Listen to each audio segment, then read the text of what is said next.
Pozdrav ljudi, evo me u starom Deliju. Ovdje kao što vidite kaos vlada. Dakle, toliko toga se događa sa apsolutno svih strana. Ludnica, glasno za popizdit, doslovno da se tako izrazim.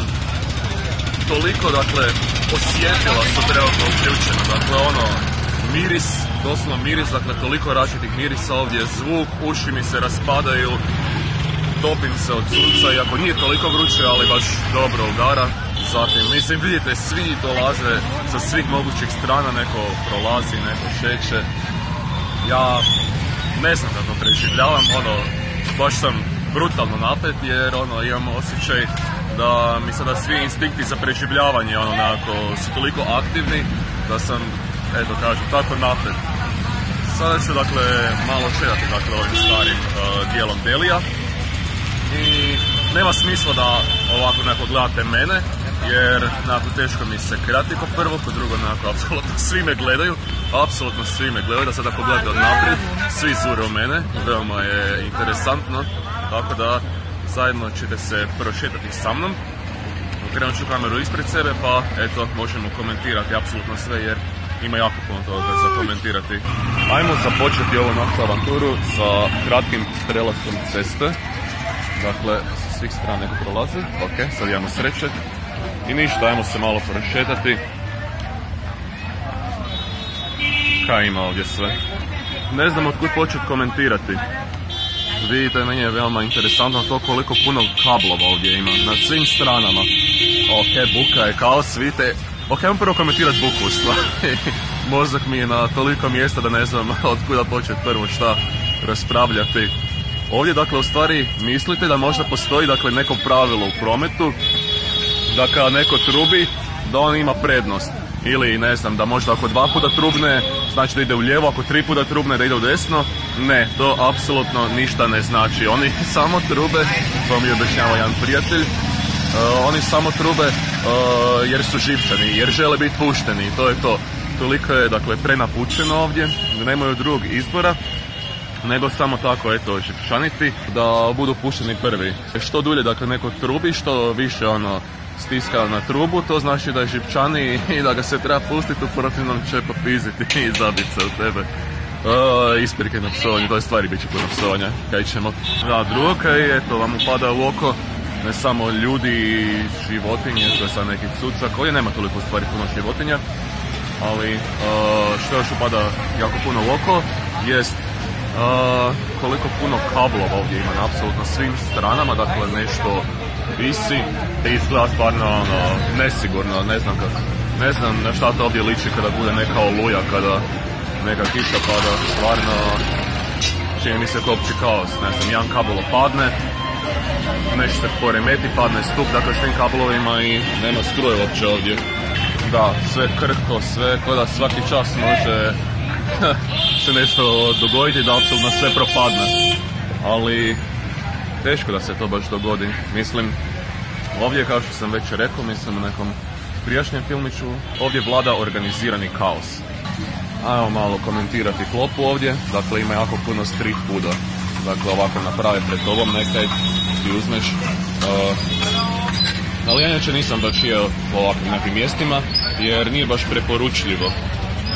Govore o tome što oni, dakle, kada pripremaju hranu ovdje, pripremaju, to jest peru sa ovom njihovom vodom iz odvoda, koja baš nije preporučljiva za pit nama, strancima. Dakle, ja kada perem zube, kada idem u restorane, uvijek trebam paziti da operem sa ovom vodom iz boce. To je, dakle, jako bitno. I, na primjer, kada naručujem piće neko, uvijek trebam paziti da nema leda, jer ako ima leda, onda, dakle, probavne tegobe nastanu i mislav se ne mere kretati jer mora biti svako malo na WC-u. Da, ljudi, kao što vidite, su na apsolutno svim stranama. Dakle, opet ću preći malo cestu. Molite se sa mnom da ćemo preživjeti. Vidimo sada. Idemo ovdje. Ovo je neka, ajmo reći, jedna od glavnih ulica koje možete kupovati, dakle, hrpu svih tih začina, hrpu različite klope.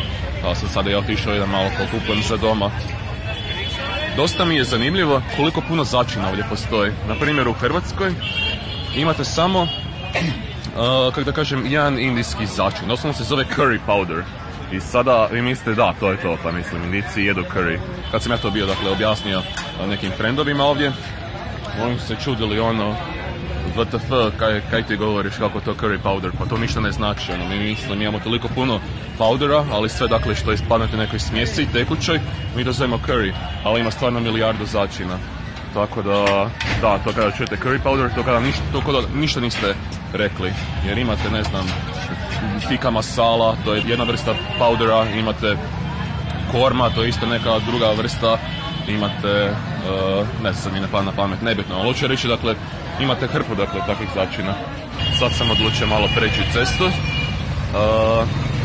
vidjet ćemo na kaj će to ličiti, dakle, sa svih strana promet. Svih strana. Ok, ovdje fakat lagan nije stvari, ovdje će biti lako. Ovdje, dakle, je toliko prenapučeno da se automobili kreću po valjda 3 km na sat, tako da, ajde, nema problema. I ništa, sad ovdje možemo vidjeti, dakle, hrpu sve te klope, svih tih začina, sudski ovdje na sve strane. A ovdje sam primijetio u Deliju, bio sam prije toga u 2 različite države u Indiji, u 3 različita grada i imam puno više životinja nego što sada trenutno viđam u Deliju.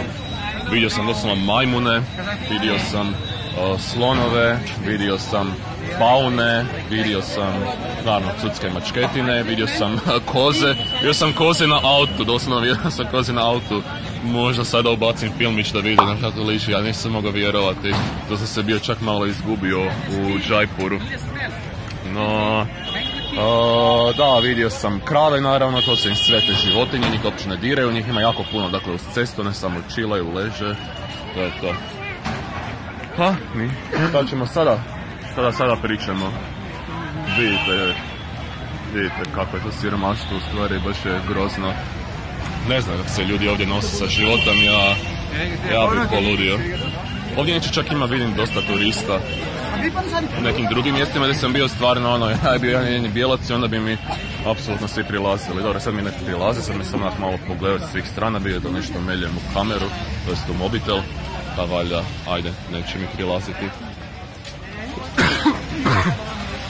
Ovdje vidite čak i majmune, dakle, ima ih svugdje, pogotovo u Jaipuru. Nisam baš previše snimao u Jaipuru, tamo sam bio nešto kratko, 2 dana, jer tada sam prvi put i došao u Indiju, onda sam se baš ono, da kažem, bojao svega, nekak, bio sam pod velikim šokom, dakle kulturnim šokom kako se ovo sve događa ovdje. Evo majmun ovdje ne šeće, isto moje glave, po svim tim kablovima ludim. Ovo je stvarno ludnica i nikak ti ne bi dosadno, evo majmuna još. Evo još majmuna. Jedan strahove je da su oni, ne znam, da ne obave nuždu nad nama. A brijem teško da obave. Stvari ima ovdje dosta životinja, to je dosta majmuna. U drugim gradovima naravno nekih više, nekih manje. Ovo je zabavno. Ja u stvari mislim da ne trebam ništa niti komentirati, nego evo, samo možete gledati to što ja gledam. Dakle, ovo je bilo čak super da imam onaj uređaj 360 video da možete na svim smjerovima gledati, jer mislim, gledajte kako ja šećem. Dakle, ovdje sve je raspadnuto, sve je prljavo, svi se svih strana šećeš po ovim ciglama koje su tako nestabilne, majmuni iznad tebe, ljudi, dakle, na svim stranama na cesti leže, cucki isto. Hrana pored vas se radi, priprema, dakle taj miris možete zamisliti, buka brutalna, mislim, gledate ove balkone, Isuse, kablovi, dakle opet ovdje je toliko toga, vidite, ne trebam niti govoriti, samo eto možete gledati i čujiti se koji ja, jer sada vama isto prolazi milijarde misli kao i meni kroz glavu. Naprosto možemo bilo šta pogledati, samo komentirati o tome beskonačno valjda, jer stvarno je interesantno. Evo, na primjer, kaj možemo komentirati? Vidjeli ste da je sve, na primjer, otvoreno, dakle svi ovi šopovi nekako dijelu otvoreni. Ja sam se doslovno bio pitao kako to tokom noći, pa mislim, kaj ljudi spavaju ono, u tim šopovima ili kako to funkcionira. Dakle, kako oni ih zaštite, dakle, tu svoju imovinu što imaju pod dućanima po noći, jer to je sve otvoreno praktički. Ono sam u stvari skužio i trenutno da mi neki objašnjavali kako u stvari sad se baš i ne kuži, to sad se čak kuži. Svaki ovaj shop vidite ima ova neka metalna vrata koje povuku prema dole, pa tako onako to funkcionira. Kaj možemo još pričati? Pitanje je kaj ne možemo, jer stvarno možemo apsolutno svemu. Možda o klopi. Klopa mi je jako interesantna. Dakle, zadnjih koliko sam već ovdje, mislim 6-7 dana. Ja dakle niti jednom nisam pojeo meso.